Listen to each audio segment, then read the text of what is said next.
नमस्कार दोस्तों, मैं अभिमन्यु कुमार स्वागत करता हूं आपका अपने इस YouTube चैनल एबी क्लासेस में। पहले वाले वीडियो में हम लोग सेट नंबर 7 तक कर चुके हैं। तो ये वाला जो वीडियो आप लोगों को जो दिया जा रहा है वो सेट नंबर 8 है। ये 8वां नंबर सेट है। कि चलिए देखते हैं आज का पहला प्रश्न क्या है। वीडियो तो आपको पसंद आ ही रहा होगा, इसका बेहतरीन रूप से आप फायदा उठाइए। तो आज का जो पहला प्रश्न बाबू देखिएगा क्या है कि चुंबकीय क्षेत्र का जो एसआई मात्रक होता है वो क्या होता है। उत्तर होगा टेस्ला।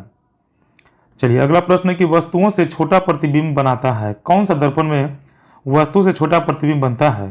तो उत्तर होगा अवतल एवं उत्तल दर्पण दोनों। अगला प्रश्न है दोस्तों, ध्यान दीजिएगा। क्वेश्चन नंबर 3 है कि विद्युत चुंबकीय प्रेरण की खोज किसने की थी। उत्तर होगा फैराडे ने।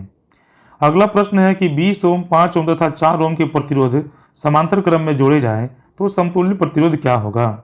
उत्तर होगा 2 ओम। चलते हैं अगले प्रश्न की ओर दोस्तों, ध्यान दीजिएगा। अगला प्रश्न क्या है। अगला प्रश्न है मित्रों कि पानी में डाली हुई छड़ी टेढ़ी दिखती है, इसका कारण क्या है। तो इसका उत्तर होगा अपवर्तन। अगला प्रश्न है क्वेश्चन नंबर 6 है कि आकाश का रंग नीला प्रतीत होता है। तो इन चारों में से कौन सा उत्तर सही होगा। तो उत्तर होगा सही बी, प्रकाश के प्रकीर्णन के कारण। चलते हैं अगले प्रश्न की ओर दोस्तों। Question number 7। क्वेश्चन नंबर 7 है दोस्तों कि विद्युत फ्यूज विद्युत धारा के किस प्रभाव पर कार्य करती है। उत्तर होगा इसका ऊष्मीय प्रभाव। अगला प्रश्न है कि सामान्य नेत्र अधिकतम कितनी दूरी तक वस्तुओं को स्पष्ट देख सकता है। तो इसका उत्तर होगा अनंत। लेकिन न्यूनतम दूरी के लिए आप याद किए थे 25 सेंटीमीटर, या भूलिएगा नहीं। चलते हैं अगले प्रश्न की ओर। अगला प्रश्न है क्वेश्चन नंबर 9। क्वेश्चन नंबर 9 क्या है देखिएगा कि अवतल दर्पण द्वारा किसी वस्तु का प्रतिबिंब बन सकता है। तो इसका उत्तर होगा सी, दोनों, ए और बी दोनों। अगला प्रश्न है कि यदि जल एवं कांच के निर्वात के सापेक्ष अपवर्तनांक क्रमशः 4/3 तथा 3/2 हो तो कांच का जल के सापेक्ष अपवर्तनांक क्या होगा। तो इसका उत्तर होगा दोस्तों 9/8। चलते हैं अगले प्रश्न की ओर। अगला प्रश्न क्या है, क्वेश्चन नंबर 11। देखिए क्वेश्चन नंबर 11 दोस्तों की पानी से भरी बाल्टी की गहराई कम दिखती है, इसका कारण क्या है। तो उत्तर होगा अपवर्तन। इस बार के एग्जाम में हम लोग को 400 नंबर से ऊपर नंबर लाना ही है, निश्चित रूप से लाना चाहिए आप लोगों को। ऑब्जेक्टिव तो आपसे पकड़ाएगा ही पकड़ाएगा, छूटे के बाद तो न है। चलते हैं क्वेश्चन नंबर 12 कि सूर्योदय और सूर्यास्त के समय सूर्य का आकार दिखता है, कैसा दिखता है। उत्तर होगा अंडाकार दिखता है। चलते हैं अगले प्रश्न की ओर दोस्तों। अगला प्रश्न है कि फ्यूज का तार किसका बना होता है। उत्तर होगा इसका टीन एवं तांबा का। अगला प्रश्न है कि 1 मिली एम्पियर कितना होता है। तो याद रखिएगा दोस्तों कि इसका उत्तर होगा 10⁻³ याद किए होंगे, मिली, माइक्रो, नैनो, पिको, फेम्टो। याद कर लीजिएगा, याद नहीं है तो एक तो पूछता ही है, तो याद ही कर लेने में फायदा है ना। अगला प्रश्न है कि यदि एक लंब चुंबक को 3 भागों में काट दिया जाए तो ध्रुवों की कुल संख्या कितनी होगी। तो बताइए आंसर क्या होगा। आंसर होगा 6, यानी कि ऑप्शन नंबर डी। अगला प्रश्न है कि किसी समतल दर्पण के फोकस दूरी का मान होता है। समतल दर्पण के फोकस दूरी का मान क्या होता है। तो इसका उत्तर होगा अनंत। अगला प्रश्न दोस्तों कि गोलीय दर्पण के ध्रुव से, ध्यान दीजिएगा, गोलीय दर्पण के ध्रुव से वक्रता केंद्र की दूरी को क्या कहते हैं। ध्रुव से वक्रता केंद्र की दूरी को क्या कहेंगे, उसे कहेंगे वक्रता त्रिज्या। अगला प्रश्न है कि निम्न में से कौन अम्ल नहीं है। इन चारों में से कौन सा अम्ल नहीं है। उत्तर होगा KOH। अगला प्रश्न है दोस्तों कि निम्न में कौन सा समीकरण संतुलित है। कौन सा समीकरण संतुलित है। तो उत्तर होगा बी। ध्यान दीजिएगा ये क्या है, नोट कर लीजिएगा। संतुलित करने के लिए तो आपको क्लास में बताए थे ना। चलिए चलते हैं आगे कि निम्न में से कौन उभयधर्मी ऑक्साइड है। तो इसका उत्तर होगा बी, Al2O3। अगला प्रश्न है कि बेकिंग सोडा का रासायनिक सूत्र क्या होता है। बेकिंग सोडा, खाने वाला सोडा का रासायनिक सूत्र क्या होता है। उत्तर होगा NaHCO3, ऑप्शन नंबर ए। अगला प्रश्न है दोस्तों कि एल्यूमिनियम के प्रमुख अयस्क का नाम क्या है। एल्यूमिनियम के प्रमुख अयस्क का नाम क्या है।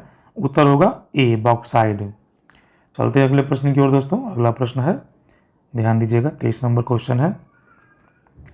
एल्कीन का सामान्य सूत्र क्या होता है। जी हाँ दोस्तों, एल्कीन का सामान्य सूत्र क्या होता है।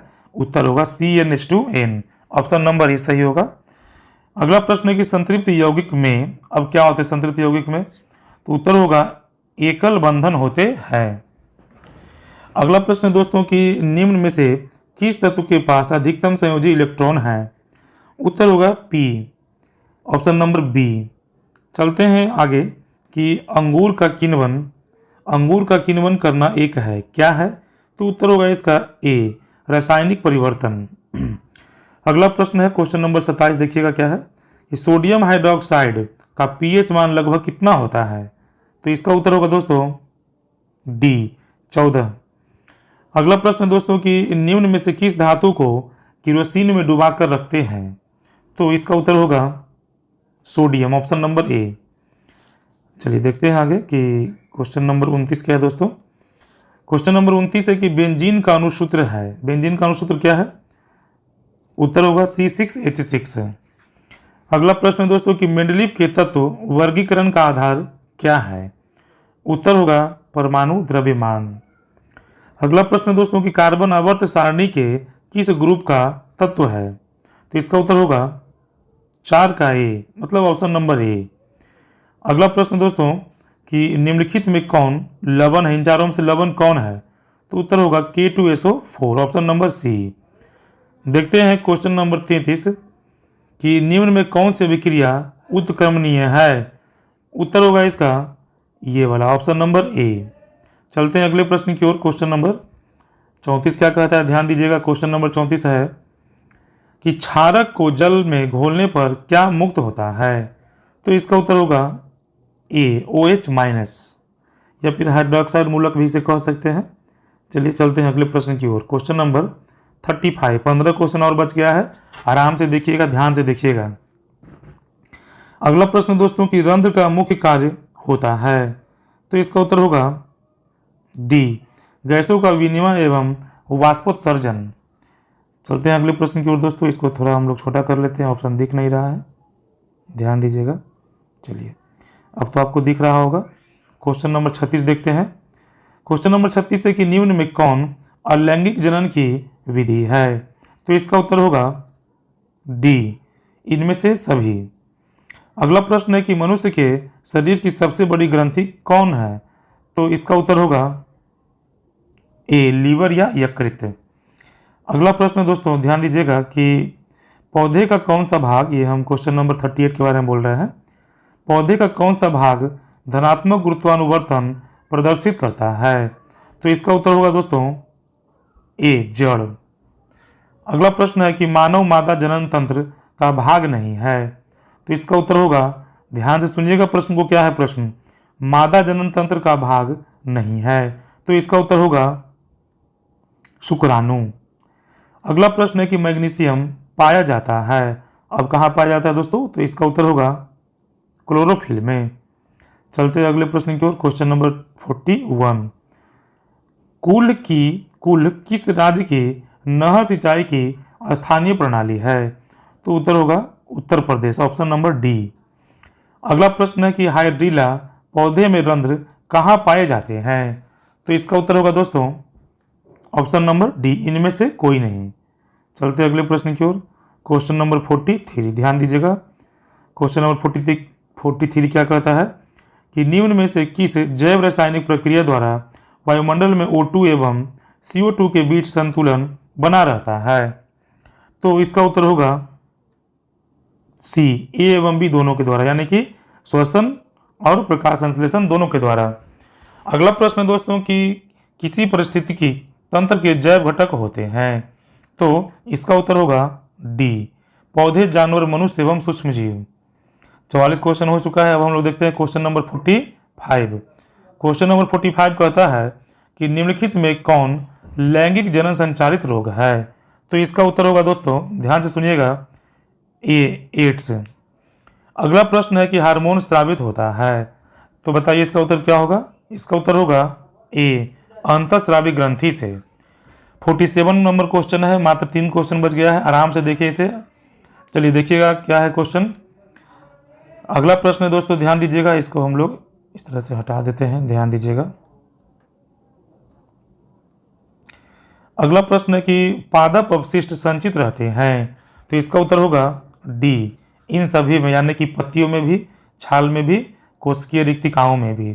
बाबू ध्यान से देखिएगा कि अगला प्रश्न है कि द ऑरिजिन ऑफ स्पीसीज नामक पुस्तक किसने लिखी है? तो इसका उत्तर होगा चार्ल्स डार्विन ने। अगला प्रश्न है कि मानव में डायलिसिस थैली है।